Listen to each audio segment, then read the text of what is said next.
Kawan-kawanku, selamat berjumpa. Sudah kangen, sudah rindu. Kali ini, hari ini, ayo kita ngobrol lagi. Keren semuanya nyanyi. Assalamualaikum warahmatullahi wabarakatuh. Bapak ibu semuanya, anak-anak mama. Kalau kemarin kita baru ngebahas tentang tips kelola keuangan pasca lebaran, sekarang Mama Ira mau berbagi tips lagi tentang belanja hemat perlengkapan sekolah anak-anak. Ini pasca lebaran nih, kita kadang-kadang suka lupa. Ya kan? Anak-anak masuk sekolah, yaudah masuk ya, jangan lupa besok ya bangun tidur pagi, jangan telat. Kita nggak tahu tuh kalau mereka ada kebutuhan-kebutuhan sekolah yang kita kadang-kadang suka lupa. Ya, nggak kebayang lagi gitu, nggak keinget gitu kalau bahasa sederhananya ya. Oh iya, nah kayak gitu tuh ya. Ayo, mari kita membahas apa yang harus dibeli atau disiapkan. Yang pertama, cek alat-alat tulisnya bocah-bocah. Ya, cek alat-alat tulisnya. Yuk, sekarang kita ngebahas apa yang harus dibeli atau disiapkan ya buat anak-anak mau sekolah. Yang pertama, cek alat-alat tulisnya ya. Jangan minta tolong Mbak, ya kan, sus, gitu kan, atau misalnya kakak, gitu, enggak, ibunya, bapaknya ikutan turun, ya, ya dicek anak-anaknya butuh apa, gitu, cek alat-alat tulisnya, ntar lagi dia nggak punya bolpen, nggak punya lagi yang namanya pensil, atau rautan, penggaris, apalah inilah itu tempat pensilnya udah jebol, aduh, kesian banget ya anak-anak itu ya, jadi cek keperluan alat-alat tulisnya anak-anak, bukunya masih ada apa enggak ya, ntar bukunya habis, buat tulis gak ada ya. Oke, seragam sekolah coba dilihat lagi ya, coba diperhatikan baju-bajunya apakah sudah sesuai seragamnya ya kan, seragamnya kancingnya masih lengkap enggak ya, namanya juga bocah-bocah, kaos kaki ya kan, anak-anak kita bukannya pemangsa kaos kaki ya nggak sih ya, mereka kalau udah di sekolah ya main-main gitu, buka sepatu pakai kaos kaki lari-larian kaos kaki putih pulang hitam bener kan, iya mereka tuh paling seneng banget gitu kalau udah pakai kaos kaki sekolah gitu, pulang sampai rumah tuh kita cuma ngangkat gitu lihat, ya Allah hitam banget kaos kaki kita, anak-anak kita nih ya. Ya jadi harus dilihat seragamnya, bajunya, kancingnya, celananya, dasinya, topinya, apalagi tuh ban pinggangnya. Ya, ban pinggang orang tua banget ya. Ban pinggangnya atau apa beltnya dia.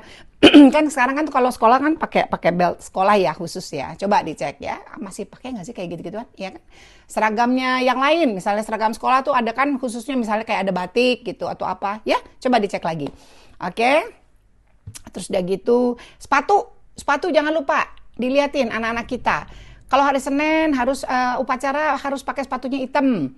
Ya, sepatunya harus sama semua. Misalnya sepatunya hitam nggak boleh ada garis putih. Aduh, sepatunya hitam harus yang modelnya kayak olahraga. Banyak banget ya sekarang itu ya. Oke deh, jadi semuanya harus dilihat ya. Sepatu olahraganya anak-anak ya dan semuanya. Oke, kedua, buat daftar perlengkapan yang mau dibeli ya. Kita udah tahu nih anak kita butuh apa.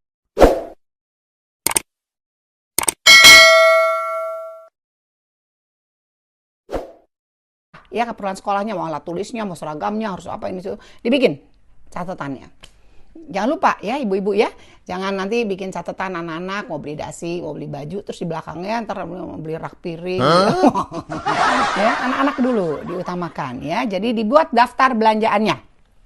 Nah, setelah itu kalau perlengkapan alat tulis udah, kertas mungkin perlu anak-anak kertas apa kayak di rumah tuh apa kita suka pakai apa itu dulu buat anak-anak bikin coret-coretan, misalnya kertas HVS atau kita pakai kertas-kertas yang kertas lama tuh ya, yang udah nggak kepake, yang udah pernah kita ngeprint atau apa belakangnya masih kosong, kita siapin. Jadi kalau anak-anak tuh bisa menghemat tuh pakai kertas itu. Tuh anak-anak saya pakai begitu semua tuh. Ya, jadi kertas-kertas yang kita masih bisa pakai belakangnya tuh kita pakai, kita kasih ke dia tuh buat nulis-nulis apa gitu.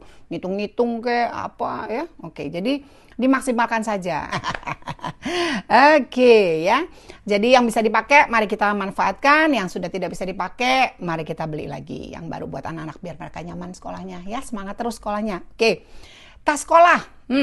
Tas sekolah. Ini juga nih, kerucil-kerucil. Udah dapat duit dari apa THR, jangan royal. ya tas sekolah masih bagus, ya terus mau beli lagi, terus ibu bapaknya mengiyakan, ya kakak-kakaknya ikut-ikutin, ya kan, yuk nggak apa-apa mam beliin aja gini, jangan, ya tas sekolah dilihat, kalau masih bagus, ya masih bisa dipakai, pakai lagi, dibersihin, ya dibersihin, dilap yang bersih, dalam-dalamnya dikeluarin semuanya, ya.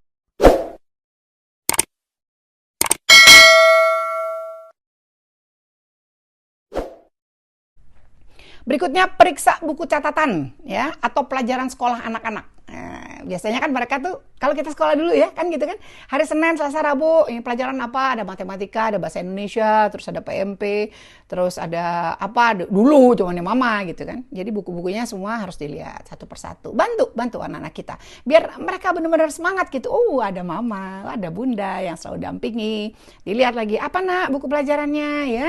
Oh, ini sampulnya udah robek, ayo diganti.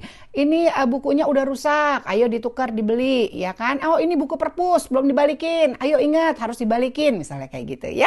Jadi kita bantu lagi mereka ya. Kalau misalnya buku anak-anak yang kira-kira udah gede-gede nih, kita baru ingat nih yang gede-gede, terus udah gitu mereka udah nggak pakai lagi, adik-adiknya nggak butuh ya kita pisahin ya. Terus kita kita bundling, kita bundel gitu. Nah, kita sisihkan untuk kita serahkan kepada anak-anak yang membutuhkan ya. Siapa tahu bermanfaat. Oke? Oke. Perlengkapan makan minum yang bersih ya dan layak digunakan gitu. Ini lagi nih, mak-mak nih suka begitu tuh, lupa ini. Makan minum boro-boro ngingetin makan minum wadah-wadahnya ya. Kadang-kadang ada yang tutupnya meslek, tutupnya miring ya. Terus udah gitu anak kita ada botol nggak ada tutup. Namanya bocah ya. Ya kan talinya suka copot atau apa ya. Coba dari sekarang kita liatin lagi, oh ya kita periksa lagi. Oh, ini bisa diganti-ganti. Mungkin ada beberapa koleksi ya kan. Botolnya kita ganti, kita cuci yang bersih. Di dalam-dalamnya dibersihin ya kan. Terus perlengkapan makannya ya, dia punya sendoknya, garpunya gitu kan. Sekarang boleh tuh ada yang kita bisa beli tuh ya, yang jadi satu gitu. Terus biasanya kita jadikan satu ya dengan tempat makannya anak-anak ya. Jadi harus yang bersih ya, bersih dan bisa digunakan ya. Terus ibu-ibu kalau mau kasih makanan anak-anak ya, terutama untuk anak-anak mama nih, yang anak masih kecil-kecil ya, buat para cucu-cucu. Ya, jangan mintanya makanan-makanan yang siap saji ya. Semuanya makan makanan yang fast food, yang cepat digoreng, jangan. Coba minta sama mama, sama bunda, sama oma, sama nin misalnya atau sama eyang. Eyang tolong bikin nasi goreng pakai telur ya, gizi seimbang pokoknya ya, ada buahnya sedikit gitu ya nak ya. Oke. Atur pola tidur anak. Nah, ini penting nih, atur pola tidur anak dan pemanasan otak. Atur pola tidur anak. Iya, kalau liburan semuanya senang, semuanya main. Mau main game, mau main apa ini itu. Ya kan tidur telat, maraton movie, apalah ke rumah saudara ini. Wah, terus tidurnya ngacak. Ya kan sementara mereka sudah harus sekolah ya. Jadi diatur lagi gitu waktunya. Ayo anak-anak semuanya tidur jam berapa paling telat? Ya, jam 9, ayo tidur jam 9. Jam berapa harus bangun? Ya, yang muslim sholat jangan lupa subuhnya, apa segala macam, siapkan bajunya. Ya, diingatin lagi tuh, malamnya tuh anak-anak harus dikasih tahu. Ya, siapkan bukunya dari malam. Jangan pagi-pagi gedebak-gedebuk baru ngurusin buku. Ya kan, mau bawa buku apa panik gitu kan. Ya jangan, dari malam siapin seragamnya, kalau perlu digantung. Nah, itu Mama Ira tuh sama anak-anak. Boleh tanya sama anak-anak tuh. Ya, ini siapa Kalista, ini Devara, ini kaos kakinya semua siap. Oh, sepatu udah dibersihin semuanya.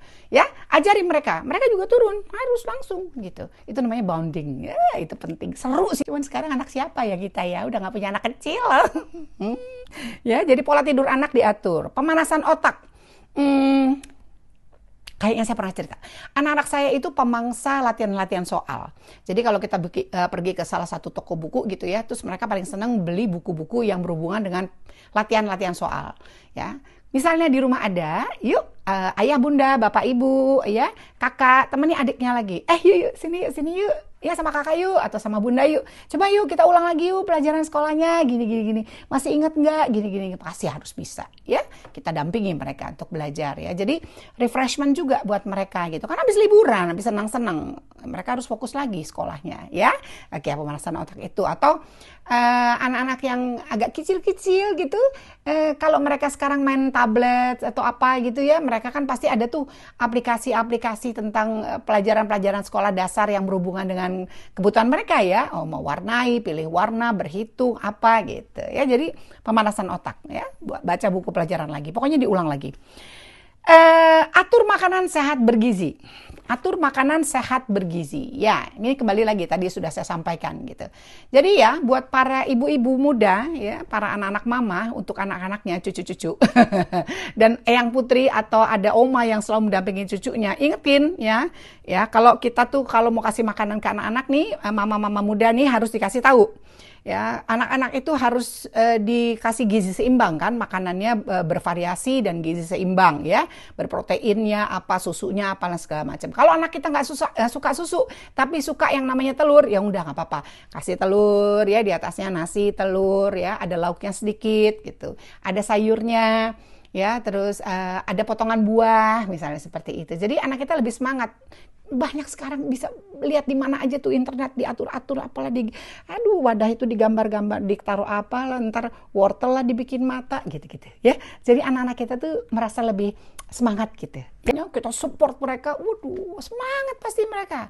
Nanti aku mau jadi yang terbaik mah. Iya, kamu akan menjadi yang terbaik gitu. Kita support terus mereka ya secara akademis gitu ya. Kalau ada kekurangan atau apa, jangan dimarahin anaknya ya kan. Ayo sini, kamu tuh gimana sih? Jangan gitu ya. Kita dudukin, nak kira-kira nih menurut kamu gitu. Jadi kita diskusi ya. Itu namanya open management. Itu yang selalu saya lakukan dengan anak-anak saya dulu. Ya, seperti itu. Jadi kasih mereka ruang ya untuk berbagi harapan dan kekhawatiran tentang pelajaran sekolah atau tahun ajaran baru. Ya kan? Ini kan sekarang bulan apa nih sekarang? Udah April, Mei, Juni. Nah, ntar lagi kan ke depannya ya. Jadi kita tuh benar-benar harus merangkul anak-anak kita gitu. Kan yang sekolah mereka. Kita mendoakan support 100%, 1000% jiwa raga kita biar anak kita sehat, semangat sekolah, meraih cita-cita. Jadi anak-anak itu jangan dibikin juga stres gitu. Kamu sekolah, iyalah, aku disuruh mama sekolah, jangan. Ya, sekolah itu dikasih tahu pendidikannya gunanya untuk apa gitu. Jadi harus ada diskusi. Dan itu penting, komunikasi ya. Oke, Mama Ira rasa itu aja dulu ya. Nanti kita ketemu lagi besok. Oke, jangan lupa subscribe, like, comment, and share. Bapak, Ibu, sesemuanya anak-anak Mama, pamit dulu. Wassalamualaikum warahmatullahi wabarakatuh. Ira Maya Sofaril, because this is real.